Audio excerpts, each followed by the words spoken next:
दोस्तों आज की इस दिलचस्प वाकया में हम जानेंगे अकरम की उस अनोखे सफर के बारे में जब वो अपने गांव की परेशानी लेकर गौसे आजम से मिलने निकलता है। लेकिन यह सफर इतना आसान नहीं होता है। रास्ते में उसे कई मुश्किलों का सामना करना पड़ता है। कैसे एक अल्लाह वाले उसकी मदद करते हैं और उसे एक खास सुरई सौंपते हैं, आखिर क्यों? और जब अकरम गौस पाक के दरबार में पहुंचता है तो उसका किस तरह से इम्तिहान लिया जाता है, यह कहानी आपके दिल को छू जाएगी, इसलिए इसे आखिर तक जरूर देखें। चलिए दोस्तों बिना देर किए चलते हैं वीडियो की ओर। उससे पहले आप चैनल को सब्सक्राइब और वीडियो को लाइक कर दीजिए। अस्सलाम वालेकुम वरहमतुल्लाहि वबरकातुहू। दोस्तों आज का वाकया है पीरों के पीर रोशन जमीर वलियों के सरदार शेख अब्दुल कादिर जिलानी रहमतुल्लाह अलैह का और एक गरीब किसान का। तो चलिए इस दिलचस्प वाकया की तरफ बढ़ते हैं। यह बहुत पुरानी बात है। हिंदुस्तान के एक दूर दराज गाँव में अकरम नाम का एक गरीब किसान रहता था। यह गाँव न ही बहुत बड़ा था और न ही कोई मशहूर जगह थी। यहाँ के लोग ज्यादातर खेती बाड़ी में अपना गुजारा करते थे। जो कुछ मिलता वही खाते और अगर कुछ ज्यादा होता तो उसे बाजार में बेचकर पैसा ले आते। अकरम बहुत नेक दिल इंसान था।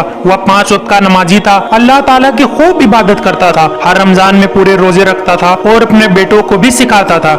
एक दिन उसने अपने बेटे अहमद से कहा, बेटा रोजे का मतलब सिर्फ भूख प्यास रहना ही नहीं होता। रोजे का मतलब यह भी है कि हम अपने कान जबान और आंखों का भी रोजा रखें। अहमद हैरानी से पूछने लगा, अब्बा जान कान जबान और आंखों का रोजा कैसे रखा जाता है? अकरम ने उसे प्यार से बुलाया और पास में बिठाया, समझाया कि बेटा कान का रोजा यह है कि तुम बुरी बातें सुनने से परहेज करो। जबान का रोजा यह है कि कोई गलत बात ना कहो, किसी का दिल ना दुखाओ। आंखों का रोजा यह है कि कोई गलत चीज ना देखो। जब तुम इन सब चीजों से परहेज करोगे तो तुम्हारे रोजे अल्लाह ताला के नजदीक मकबूल होंगे। अहमद ने मुस्कुराते हुए कहा, जी अब्बा जान मैं समझ गया। अकरम हर रात जल्दी सो जाता और सुबह तहज्जुद की नमाज के लिए उठता। नमाज के बाद अल्लाह के सामने रो रो कर दुआ करता, या अल्लाह हम सब मुसलमानों की हिफाजत फरमा, हमें नेक रास्ते पर चला। हम तो तेरे प्यारे नबी सल्लल्लाहु अलैहि वसल्लम की उम्मत हैं, हमारे गुनाहों को माफ कर दे। तेरे प्यारे महबूब सल्लल्लाहु अलैहि वसल्लम के सदके में मेरी दुआओं को कबूल फरमा, आमीन। इसके बाद वह फजर की नमाज पढ़कर अपने खेतों में काम करने चला जाता। अकरम एक सच्चा आशिके रसूल था। वह हर साल मिलादे नबी बड़ी धूमधाम से मनाता था। अपने बच्चों के लिए नए कपड़े लाता, अपनी बीवी बानो माँ के लिए भी अच्छे कपड़े सिलवाता। घर के सभी लोग मिल घर में फातिहा दिलाने और बड़े प्यार से मिलाद मनाते। इसी तरह उसकी जिंदगी सुकून से गुजर रही थी और हर साल उसकी फसल भी अच्छी होती थी। लेकिन इस साल कुछ अजीब हो गया। मौसम बदल गया था। सूरज की गर्मी इतनी तेज थी कि जमीन सूख चुकी थी, बारिश का नामो निशान तक नहीं था। खेतों की मिट्टी पथरीली हो गई थी और जो फसल हमेशा हरी भरी रहती थी वह अब पीली पड़ चुकी थी। पानी की कमी ने पूरे गांव को बेहाल कर दिया। अकरम भी इसी मुसीबत का शिकार था। वह हर दिन सुबह उठकर अपने खेतों को देखने जाता, लेकिन हर बार नई उम्मीद के साथ जो कुछ देखता वह सिर्फ बर्बादी थी। वह हर रोज अल्लाह से रो रो कर दुआ करता। उसके दिल में हर रोज यही सवाल उठता, आखिर अल्लाह मेरी मदद कब करेगा? एक शाम जब अकरम अपने सूखे खेतों के बीच बैठा था तो उसका बेटा अहमद उसके पास आया और मासूमियत से पूछा, अब्बा आज खाने में क्या मिलेगा? यह सुनकर अकरम का दिल बैठ गया। उसके पास खाने के लिए कुछ भी नहीं बचा था, न दाल न चावल न ही कोई अनाज। उससे बेचैनी से अपनी पत्नी बानो की तरफ देखा जो चूल्हा जलाने की कोशिश कर रही थी, लेकिन बिना खाने के चूल्हा जलाना भी बेकार था। गांव के बाकी लोग भी इसी हाल में थे। कोई किसी की मदद नहीं कर सकता था क्योंकि हर घर में भूख और तंगी का राज था। झूठे आलिम का धोखा। एक दिन अकरम को एक गांव वाले ने कहा, अकरम हमें किसी आलिम के पास जाना चाहिए। उस गांव में 3-4 मशहूर आलिम थे। उनका काम था कि अगर किसी औरत या मर्द पर शैतान या जिन का असर होता तो वो कुछ कलामात और आयतें पढ़कर उन्हें भगा देते और इसके बदले पैसे लेते। याद रहे दोस्तों, आलिम और अल्लाह के वली औलिया में बहुत फर्क होता है। आलिम वो होते हैं जो कुरान की आयतें पढ़कर लोगों की मुश्किलात दूर करने के लिए कोशिश करते हैं, लेकिन अल्लाह वाले औलिया इससे अलग होते हैं। वह जो भी काम करते हैं अपनी मर्जी से नहीं बल्कि अल्लाह के हुक्म से करते हैं। वे अल्लाह की महबूब बंदे होते हैं। वह न तो दोजख और जहन्नुम के डर से और न ही जन्नत की लालच में इबादत करते हैं, बल्कि सिर्फ अल्लाह की मोहब्बत में इबादत करते हैं। अल्लाह उनकी कोई बात नहीं टालता। इन्हीं अल्लाह वालों में से एक हैं पीरों के पीर वलियों के सरदार गौसे आजम रहमतुल्लाह अलैह हजरत अब्दुल कादिर जिलानी रहमतुल्लाह अलैह। खैर उस गांव वाले ने अकरम से कहा, चलो हम उस आलिम के पास चलते हैं, वह हमारी मुश्किलें दूर करेगा। कुछ लोग मिलकर उस आलिम के पास गए और अपनी परेशानी बयान की। उस आलिम ने कहा ठीक है, तुम एक काम करो, अपने अपने खेतों में एक काली मुर्गी ज़िबा करो, कुर्बान करो।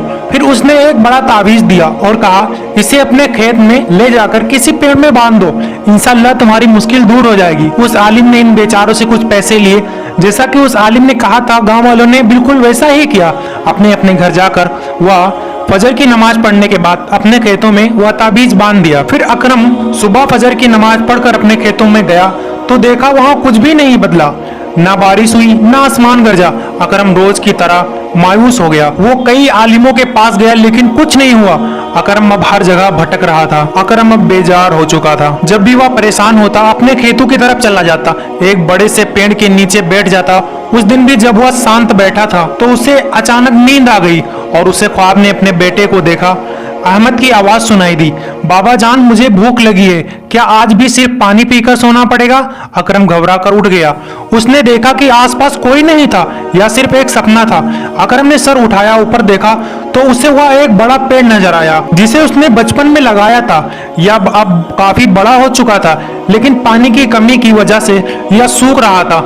अकरम के दिल में ख्याल आया, अगर मैं इस पेड़ को काटकर बाजार में बेच दूं तो मुझे कुछ पैसे मिलेंगे। लेकिन अकरम को उस पेड़ से बहुत मोहब्बत थी, लेकिन मजबूरी इंसान से हर काम करा देती है। रोते हुए उसने उस पेड़ को काटना शुरू किया। अकरम रोज थोड़ा थोड़ा काटता, फिर लकड़ियां बाजार में बेचकर पैसा कमाता। इसी तरह उसने कुछ दिन गुजार दिए, लेकिन अब पेड़ की लकड़ियां भी खत्म हो गई थी। बस 3-4 दिन की लकड़ियां और बची थी। अम्मी की नसीहत, असली मददगार कौन? उस रात अकरम अपनी बूढ़ी माँ के पास गया और मायूस होकर बोला, अम्मी अब तो पेड़ की लकड़ियां भी खत्म हो चुकी हैं। मैं कई आलिमों के पास भी गया मगर कुछ नहीं हुआ। अब मुझे कुछ समझ नहीं आता मैं क्या करूं। उसकी मां ने गहरी सांस ली और इत्मीनान से कहा, बेटा जब दुनिया के सारे रास्ते बंद हो जाएं तो सिर्फ अल्लाह का रास्ता खुला रहता है। फिर उन्होंने कहा, सुना है एक बुजुर्ग हैं जिनकी दुआ से अल्लाह लोगों की मुश्किलें आसान कर देता है, तुम उनके पास जाओ, शायद तुम्हारी मदद हो सके। अकरम ने गुस्से में कहा, अब मुझे आलिमों पर भरोसा नहीं। उसकी मां ने उसे देखा और समझाया, बेटा उनकी शान में गुस्ताखी न कर, या आलिम नहीं है, या तो पीरों के पीर हैं, रोशन जमीर हैं, औलिया के सरदार हैं। आलिमों की पहुंच सिर्फ शरीयत तक होती है, लेकिन गौसे आजम की पहुंच मार्फत तक होती है, यानी सीधे अल्लाह तक। अल्लाह उनकी कोई दुआ नहीं टालता, वो अल्लाह के महबूब और दोस्त हैं। अब क्या होगा? यह सुनकर अकरम के दिल में एक नई उम्मीद जाग उठी। लेकिन समस्या यह थी कि सफर बहुत लंबा था और उसके पास पैसे भी नहीं थे। लेकिन जब दिल में सच्चा यकीन हो तो मुश्किलें खुद ही आसान होने लगती हैं। अब सवाल यह है कि क्या अकरम हजरत गौस पाक तक पहुंच पाएगा? क्या उसका यह सफर आसान होगा या नए इम्तिहान उसका इंतजार कर रहे हैं? अकरम ने फैसला कर लिया था कि वह हजरत गौस पाक के दरबार में जाएगा, लेकिन यह सफर आसान नहीं था। यह रास्ता लंबा था और उसके पास कोई घोड़ा भी नहीं था और ना ही कोई सवारी, और ना ही उसके पास पैसे थे। सिर्फ एक पुरानी पगड़ी, एक फटी हुई चादर और एक झोला था जिसमें थोड़ा सा सूखा रोटी का टुकड़ा और एक छोटी पानी की मशक थी। बानो ने उसकी आंखों में उम्मीद और डर दोनों देखे। धीरे से कहा, अकरम यह सफर बहुत मुश्किल है, अगर रास्ते में कोई मुसीबत आ गई तो? अकरम ने मुस्कुराने की कोशिश की और जवाब दिया, बानो जब अल्लाह बुलाता है तो उसके दरवाजे तक पहुंचना मुश्किल नहीं होता। मैं जरूर लौटूंगा और हमारी जिंदगी और हमारे गांव वाले की जिंदगी जरूर बदलेगी। सारे गांव वालों को अकरम की जाने की खबर मिल गई। सब गांव वाले अकरम की आंखों में एक उम्मीद की किरण देख रहे थे। उन्हें अकरम पर भरोसा था कि वह सबके लिए कुछ न कुछ जरूर करेगा। सभी गांव वाले ने उसे बहुत प्यार से उसकी खुशी की, उसके हाथ में ताबीज बांधी। सभी गांव के बड़े बुजुर्ग ने अकरम के सर पर हाथ रखकर दुआ दी। गांव वालों का यह प्यार देख के अकरम फूट फूट कर रोने लगा। अब वो गौसे आजम के भरोसे जा रहा था, एक नई उम्मीद लेकर। उस रात अकरम ने अपने बच्चों को सोते हुए देखा। उसकी मासूम शक्लें उसकी हिम्मत और मजबूत कर रही थी। उसने अपनी माँ का हाथ चूमा और सफर पर निकल पड़ा। पहला दिन भूख और प्यास का इम्तिहान। जैसे ही अकरम अपने गांव से बाहर निकला, तेज धूप और गर्मी ने उसका इम्तिहान लेना शुरू कर दिया। रास्ते में सिर्फ सूखी जमीन और बंजर पेड़ थे। चलते चलते दोपहर हो गई और उसकी पानी की मशक खत्म होने लगी। अब सिर्फ एक घूंट पानी ही बचा था। अकरम ने सोचा, अगर अब पानी ना मिला तो शायद मैं हजरत गौस पाक तक कभी नहीं पहुंच पाऊंगा। अकरम अल्लाह का नाम लेकर चलता जा रहा था। तभी वहां पर एक बूढ़ा फकीर जमीन पर लेटा हुआ था। अकरम ने जब बूढ़े फकीर को देखा तो उसका दिल पिघल गया। फकीर की आंखों में प्यास और लाचारी की झलक साफ साफ दिख रही थी। उसके होंठ सूख चुके थे और शरीर कांप रहा था। अकरम के पास सिर्फ एक घूंट पानी बचा था, लेकिन उसने बिना कोई सोचे समझे अपनी मशक खोली और वह आखिरी घूंट पानी फकीर के होठों से लगा दिया। बूढ़े फकीर ने कांपते हाथों से पानी पिया और अकरम की तरफ देखकर मुस्कुराया। उसकी आंखों में एक अजीब सी चमक थी। उसने कांपती आवाज में कहा, बेटा, तूने आज अपनी प्यास की कुर्बानी देकर मेरी जान बचाई है। अल्लाह तुझे ऐसा बदला देगा कि तू सोच भी नहीं सकता। अकरम ने सिर झुका लिया और कहा, बाबा, मैं सिर्फ अल्लाह और गोश्त पाक के भरोसे सफर कर रहा हूँ।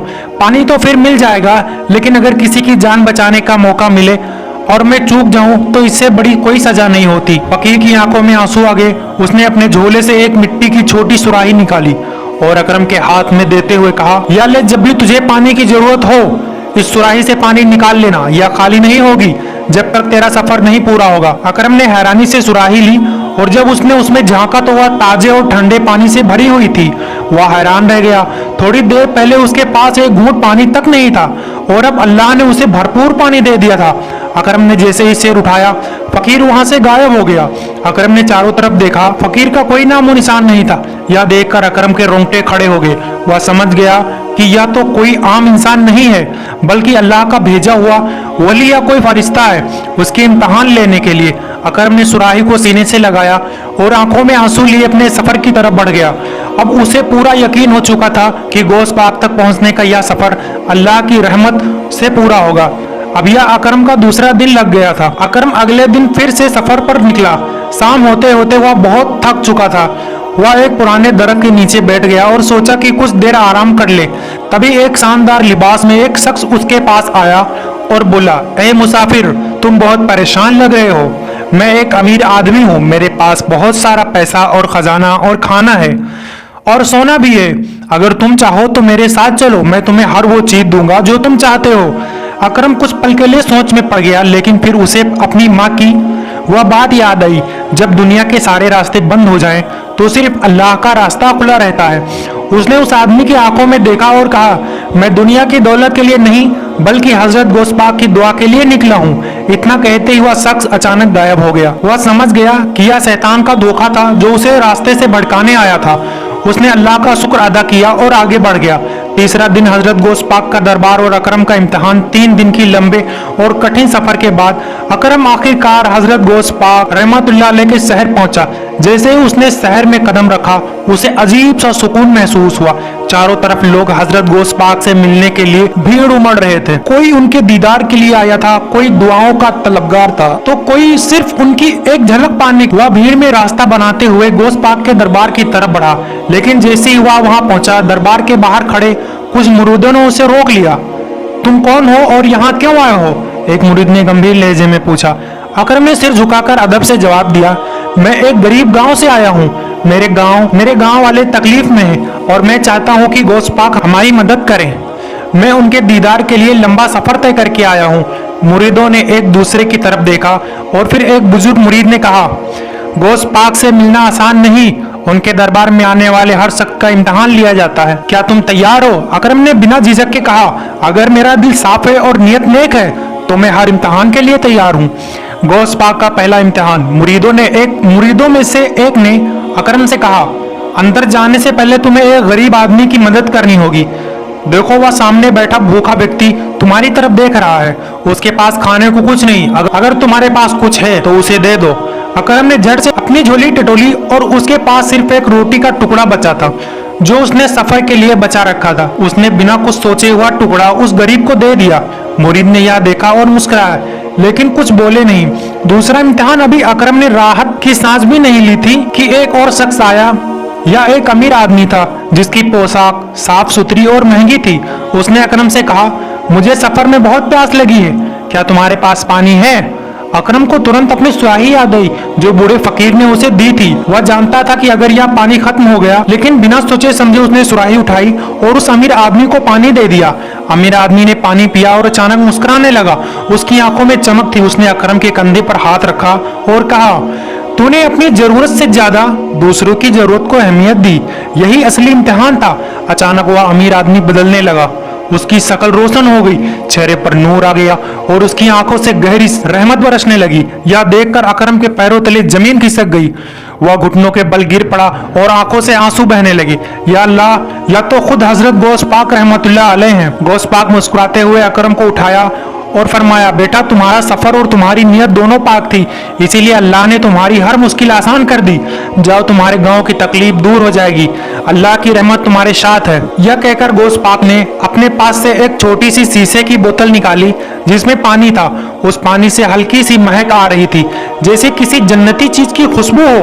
गौस पाक ने बोतल को हाथ में लिया, उस पर पढ़ा और फिर अकरम को देते हुए फरमाया, जब गांव पहुंचो तो इस पानी को अपने खेत में छिड़क देना, फिर अल्लाह की कुदरत का करिश्मा देखना। अकरम ने कांपते हाथों से बोतल ली और आंखों में आंसू आ गए। गौस पाक के कदमों को चूमा, उसकी रूह तक को भी सुकून मिल गई। अकरम अब तेजी से अपने गांव की ओर चल पड़ा। सफर लंबा था लेकिन उसके दिल में उम्मीद की रोशनी थी। 3 दिन बाद जब वह अपने गांव पहुंचा तो वहां के हालात पहले जैसे ही थे। सूखा पड़ा हुआ था, फसलें मुरझा रही थी और लोग मायूस थे। जैसे ही गांव वालों ने अकरम के लौटने की खबर मिली, सब इकट्ठे हो गए। किसी के चेहरे पर उम्मीद थी तो किसी के दिल में शंका। अकरम ने कोई देर नहीं की, वह खेतों के बीच गया, गौस पाक की दी हुई बोतल खोली और पूरे खेत में पानी छिड़क दी। गांव वाले हैरान होकर यह सब देख रहे थे।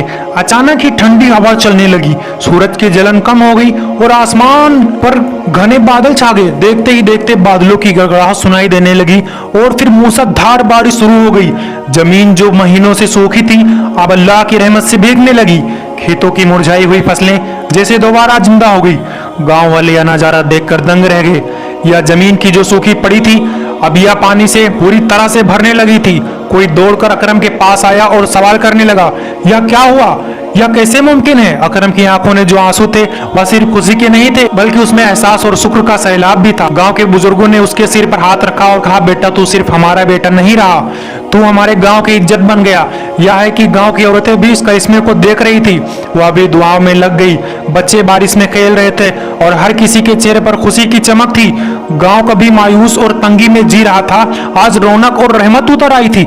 अकरम ने गौस पाक के दिए हुए पानी की बोतल को अपने सीने से लगा लिया। उसने महसूस किया कि यह सिर्फ पानी नहीं था बल्कि एक अमानत थी। उससे गांव वालों ने कहा, गौस पाक की करामत को हमेशा याद रखना, यह सिर्फ मेरी नहीं बल्कि हम सब की तकदीर का हिस्सा है। गांव में नई रोशनी, बारिश के बाद गांव की जमीन हरी भरी हो गई, कुएं पानी लबालब भर गए, खेतों में हरियाली लौट आई। किसानों के चेहरे पर अब चिंता की जगह सुकून था। गांव के सबसे बुजुर्ग हकीम साबिर, जो हमेशा खामोश रहते थे, आज बोल पड़े, हमने अपनी जिंदगी में बहुत कुछ देखा लेकिन ऐसा करिश्मा कभी नहीं देखा था। हजरत गौस पाक की करामात हमारे गांव के लिए बरकत बन गई। अब हर जुम्मे को मस्जिद में पूरे गांव के लोग इकट्ठा होते, गौस पाक के मोहब्बत में फातिहा पढ़ते और सब गरीबों को खाना खिलाते और उनके वसी अल्लाह से बरकत मांगते। अकरम अब पहले जैसा साधारण किसान नहीं रहा। गांव के लोग उसे इज्जत देने लगे और उससे मशवरा लेने लगे, क्योंकि अब वह सिर्फ एक आदमी नहीं था, वह गौस पाक की करामात का जिंदा गवाह था। एक दिन दूर के गांव से कुछ लोग आए, बोले हमें भी अपने गांव में यही रहमत चाहिए, हमें भी हजरत गौस पाक की करामात का हिस्सा बना दो। अकरम ने मुस्कुराकर कहा, रहमत सिर्फ पानी में नहीं बल्कि नियत में होती है। अगर हम सच्चे दिल से अल्लाह और उसके वली पर यकीन रखें तो रहमत खुद हमारी तरफ चलकर आएगी। गौसे पाक की करामत गूंजी, दूर तक फैली। अकरम की यह कहानी सिर्फ उसके गांव तक नहीं रुकी, आसपास के इलाके में भी इसकी चर्चा होने लगी। कई गांव के लोग यह जानने तक आए कि कैसे गौस पाक की दुआ से बारिश हुई। यह बात एक दिन शहर के एक अमीर आदमी तक भी पहुंची, जो महीनों से बीमार था। उसने अकरम को बुलाया और कहा, अगर गौस पाक की करामत से गांव में बारिश हो सकती है तो क्या मेरी बीमारी भी ठीक हो सकती है? अकरम ने कहा, अल्लाह की रहमत हर किसी पर हो सकती है, बस सच्चे दिल से यकीन चाहिए। अकरम ने बीमार आदमी को गौस पाक का नाम लेकर पानी पिलाया। कुछ ही दिनों में वह आदमी ठीक हो गया। अब उसकी भी जिंदगी बदल गई थी। आखिरी दिनों की नसीहत, कई साल बीत गए, अकरम अब बूढ़ा हो गया था। एक दिन जब अपने खेत में बैठा था तो उसके पोते ने पूछा, दादा क्या आज भी वह पानी की बोतल हमारे पास है? अकरम ने मुस्कुराकर कहा, बेटा पानी तो खत्म हो गया लेकिन करामात अभी भी हमारे दिलों में जिंदा है। याद रखना, जब भी कोई मुश्किल आए अल्लाह और उसके वलियों को पुकारना, क्योंकि सच्चे दिल से मांगी हुई दुआ कभी खाली नहीं जाती। अकरम की यह कहानी गांव के हर बच्चे को सिखाई जाती। उसका नाम सिर्फ एक आदमी का नाम नहीं था बल्कि रहमत और करामात की निशानी बन गया था। और इस तरह गौस पाक की करामात की यह रोशनी कभी भी बुझी नहीं बल्कि हर नई पीढ़ी में और ज्यादा चमकती गई। तो दोस्तों, यह वाकया आपको कैसा लगा कमेंट बॉक्स में जरूर बताएं। हमारे चैनल को सब्सक्राइब जरूर करें, बेल आइकन दबाएं। अल्लाह हाफिज।